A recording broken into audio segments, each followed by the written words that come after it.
যেটা আয়াতের বাসায় ভাড়া থাকতো। আয়াত হচ্ছে 5 বছরের একটা শিশু কন্যা, চট্টগ্রামে তাদের বাড়ি, এবং সে বাড়িতে তাদের ভাড়া থাকতো এই আবির। নিচতলায় 105 নম্বর কক্ষে ভাড়া থাকতো আবির। রীতিমতো আবির আয়াতদের বাসায় যাইতো, আয়াতদের বাসায় ঘুমাইতো, থাকতো, খাইতো, মানে ফ্যামিলি পার্সন থাকে না, ফ্যামিলি মেম্বারের মতন হয়ে গিয়েছিল এই আবির, যিনি হচ্ছেন এই খুনের 1 নম্বর আসামি।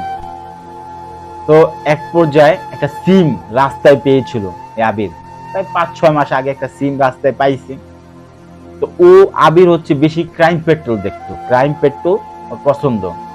ওইখান থেকে ক্রাইম পেট্রোলে কিভাবে মানুষকে মার্ডার করতো এবং কিভাবে মানুষকে ধামাচাপা দিত, এবং কিভাবে পরবর্তীতে পুলিশ প্রশাসন এটা আবাকে জাস্টিফিকেশন করে ধরতো। ওই থেকে একটা আইডিয়া নিয়েছে যে আমি ক্রাইম করব, কিন্তু পুলিশ তো এভাবে ধরে, কিন্তু আমি এইভাবে কাজটা করব, পুলিশ আমাকে ধরতে পারবে না। ওর মাথায় এটা নলেজে নিয়েছিল। তিনি যখন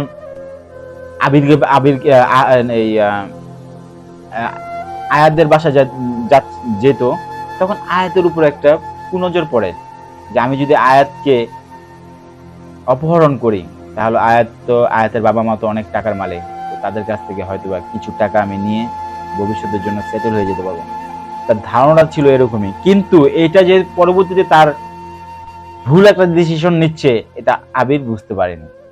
তো আবির রীতিমতো যেদিন আয়াত আপনার হবে, অপহরণ হবে, সেদিন আবির ওকে নিয়ে কিছু খেলাধুলা করেছিল। মহল্লাবাসী এটা চোখ পড়েছে আবিরের দিকে, যে আবির খেলাধুলা করেছিল। দেখুন কিভাবে চুরি হয়, কথাগুলো শুনুন, মনোযোগ দিয়ে শুনবেন। অন্যান্য ভিডিও ভাই আপনারা শুনেন না বা দেখেন না, এটা ভালো করে মনোযোগ দিয়ে শুনুন। তো ব্যাপারটা হচ্ছে আয়াতকে নিয়ে, আয়াত হচ্ছে আবার মক্তবে পড়তে যাবে। মক্তব হচ্ছে, আমি বলি, অনেকে জানেন, আবার যারা না জানেন তাদেরকে আমি বলে দিচ্ছি। মক্তব হচ্ছে যে আমরা আমাদের বাচ্চাদেরকে আরবি শেখানোর জন্য মাদ্রাসায় পাঠাই না, মাদ্রাসা যে মুয়াজ্জিম বা ইমাম সাহেব অনেক ছাত্রদেরকে বসায় আলিফ বা তাসা, কোরআন তেলাওয়াত করা বা কোরআন শরীফ শিখানো, সমস্ত কিছু পড়ায়, ওটাকে বলে মক্তব। তো মক্তবে গিয়ে আয়াত পড়ে। তো ওদিনে রীতিমতো বের হয়েছে মক্তবে যাওয়ানোর উদ্দেশ্যে, কিন্তু রাত বেজে যায় 8টা, আয়াত তো ঘরে ফিরে না। রাত বেজে যায় 9টা, আয়াতকে খুঁজে কোথাও পাওয়া হচ্ছে না। রাত বেজে যায় 10টা, আয়াতকে খুঁজে পাওয়া হচ্ছে না। আবিরও তার সাথে খুঁজতেছে আয়াতকে, যে আয়াতের খুন করে ঘরে আদর করে নিয়ে গেছে, তারপরে বালির জাতাতে মেরে, তারপরে আয়াতের বাবার সাথে খুঁজতেছে আয়াত কোথায়। হ্যাঁ, দুঃখ প্রকাশ, মানে ভিতরে অনেক দুঃখ প্রকাশ, মেরে দুঃখ প্রকাশ করতেছে, কিন্তু একটু বুঝতে দেয় না সে আয়াতকে খুন করে তার বাবা মা ফ্যামিলির সাথে, চাচা চাচাদের সাথে খুঁজতেছে আয়াতকে। বিভিন্ন জায়গায় পোস্টার ব্যানার টানাচ্ছে, 8 দিন হয়ে গিয়েছে, আয়াতের খবর নাই। কিন্তু ভাই সিআইডি তো কাউকে ছাড়বে না। সিআইডির ফার্স্ট সিআইডি যখন জিজ্ঞাসা করলো যে আবিরটা কে, এবং আপনাদের ঘরে যাতায়াত ছিল, এবং আবিরের কাছে লাশ দেখতে পেরেছিল,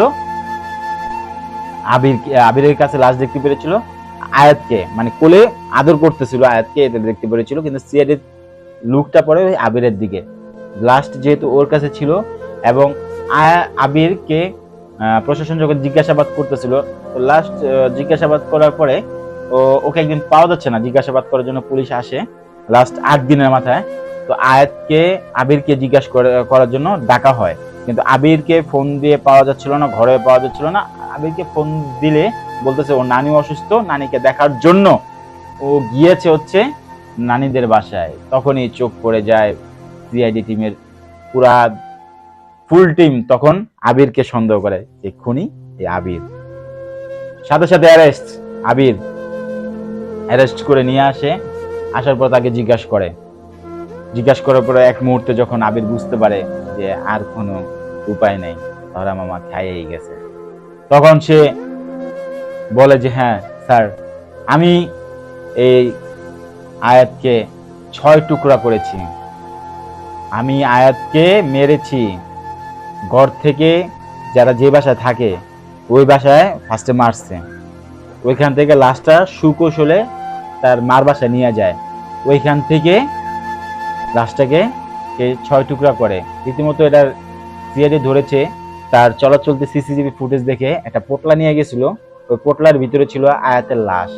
সিসিটিভি ফুটেজে যখন দেখে ওই পোটলাটা, তখন আবিরকে জিজ্ঞেস করে এটার ভিতরে কি ছিল, তখনই বুঝে ফেলেছে। তো সুপ্রিয় দর্শক মণ্ডলী, রীতিমতো চলুন একটু দেখে আসি কি দেখাবো আর। তারপর চলেন একটু তাদের বুক ভরা কান্না একটু দেখে আসি। কষ্টে আজকে এই ভিডিওটা দেখতে হচ্ছে, চলুন একটু দেখে আসি, তারপরে ভিডিওর বিস্তারিত সঙ্গে আলোচনা করব। চট্টগ্রাম নগরীর সল্টগোলা ক্রসিং এলাকার নিখোঁজ শিশু আয়াতকে উদ্ধারে পিবিআইয়ের এই অভিযান। সাথে ছিল আটক যুবক আবির। আবির পিবিআইকে জানিয়েছে সে আয়াতকে হত্যার পর মরদেহ 6 টুকরো করে 2 টুকরো পতেঙ্গা সমুদ্র সৈকত এলাকায় ফেলে দেয়। বাকি 4 অংশ ফেলে দেয় আকমল আলী রোডের স্লুইসগেট এলাকায়। তবে দীর্ঘ সময় ধরে তল্লাশি চালিয়েও মেলেনি কোনো অংশ। আয়াতরা যে বাড়িতে থাকে এবং ওদের যে রুমটা, ওইখানে সে স্ট্র্যাঙ্গুলেশন করে বাচ্চাটাকে প্রথমে ওখানেই মেরে ফেলছিল।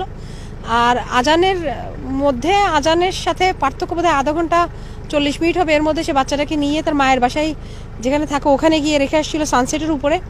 তারপরে আবার তার মা বোনকে টেকনিক্যালি পাঠিয়ে দিছে যে আয়াতকে খুঁজে পাওয়া যাচ্ছে না, তোমরা খুঁজে আসো। পিবিআই জানিয়েছে আবির মুক্তিপণ আদায়ের উদ্দেশ্যেই আয়াতকে অপহরণ করে, পরে তাকে লুকিয়ে রাখবে কোথায় এই ভেবে হত্যা করে ব্যাগে ভরে ফেলে। আর হত্যার পর আলামত জব্দের কৌশল সে Indian TV series Crime Patrol আর সিআইডি দেখে শিখেছে।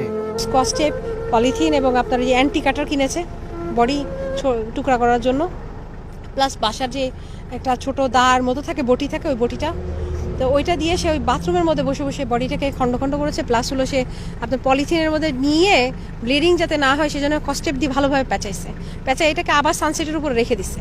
15 তারিখে সে এই কাজগুলো সব শেষ করে 16 তারিখে একদম ভোরে এসে আপনারা যেখানে দেখছেন এইখানে কি 3টা খণ্ড ফেলেছে, আর বাকি 3টা খণ্ড ওই যে আমাদের সুইচ গেটের মুখে ওইখানে নালার মধ্যে ফেলেছে। এগুলো জোয়ার ঘাটার এলাকা, তো যে যার জন্য আজকে 9 দিন পরে এসে পলিথিনের টুকরাগুলো আমরা ট্রেস করার চেষ্টা করছি। আয়াতের দুঃসংবাদ পরিবারে আসার সাথে সাথে শোকে স্তব্ধ হয়ে যায় পুরো পরিবার ও প্রতিবেশীরা। স্বজনদের আহাজারিতে ভারী হয়ে ওঠে পরিবেশ। আয়াতকে হারিয়ে শোকগ্রস্ত বাবা সোহেল রানা, বাকরুদ্ধ মা তামান্না।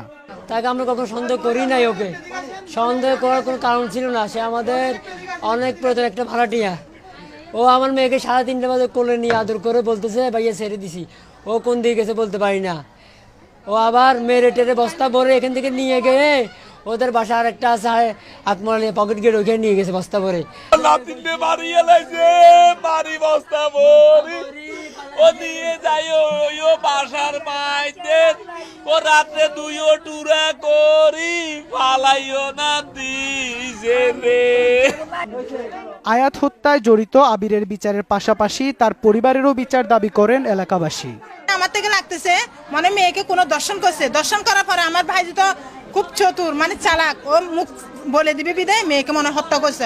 হত্যা করার পর মানে মেয়েকে বস্তা বেঁধে ওদের আরেকটা বাসা নিয়ে গেছে। বাসা নিয়ে যাওয়ার পরে ওর মেয়ে বলতেছে টুকরা টুকরা করে এই মেয়েকে সামসাইডে রাখছে। এটা আমরা ওর ফুল ফ্যামিলির, আপনারা না পারলে আমাদেরকে দেন, আমরা মানে কি যে আছে আমরা এটার ফাঁসি চাই, ফাঁসির হুকুম চাই। আমরা আর কিচ্ছু চাই না, আমরা চাই শুধু ফাঁসি। আমার নাতিন কই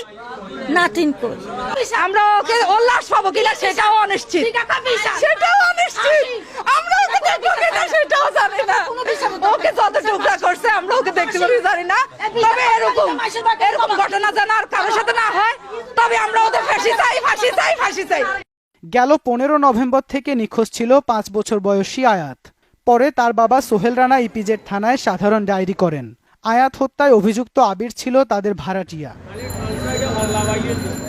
ইবেন মির, চ্যানেল 24। ইতিমধ্যে আপনারা ভিডিও দেখতে পেলেন। আশা করি ভিডিওটা ভালো লাগছে না, কারণ ভালো লাগার মতো ভিডিওটা না। আসলে খুবই কষ্ট লাগে। আয়াতের মতন এরকম কত আয়াত আজকে চলে যাচ্ছে আমাদের চোখের সামনে দিয়ে। আল্লাহ পাক প্রত্যেকটা সন্তানকে, প্রত্যেকটা মার বুকের সন্তানকে মার বুকেই রাখো। কোনোদিনও যেন এইভাবে নৃশংসভাবে পশুদের মতন অত্যাচার করে হত্যার শিকার না হতে হয়। আল্লাহ পাকের কাছে দোয়া করে, আল্লাহ আপনি প্রত্যেকটা বাচ্চাকে আপনি মার বুকে রাখবেন, কারো বা সন্তানকে মার বুক থেকে আলাদা করবেন না। আর এরকম যারা নরপিশাচ তাদেরকে সাথে সাথে মৃত্যুদণ্ড ফাঁসির রায় ঘোষণা করা হোক এবং 1 সপ্তাহের মধ্যেই তাদের বিচার রায় করা হোক এবং প্রত্যেকটা এলাকাবাসী তাদের ফাঁসির আহ্বান করেন এবং আমিও তার ফাঁসি চাই। সুপ্রিয় দর্শক মণ্ডলী, ভিডিওটা ভালো লাগলে লাইক কমেন্ট শেয়ার এবং সাবস্ক্রাইব করে দিবেন। পরবর্তী ভিডিও দেখার জন্য নয়ন টেলিভিশন ব্লগসে চোখ রাখবেন। আশা করি ভিডিওটা এখানে শেষ করে দিচ্ছি। ভালো থাকবেন, সুস্থ থাকবেন, আল্লাহ হাফেজ।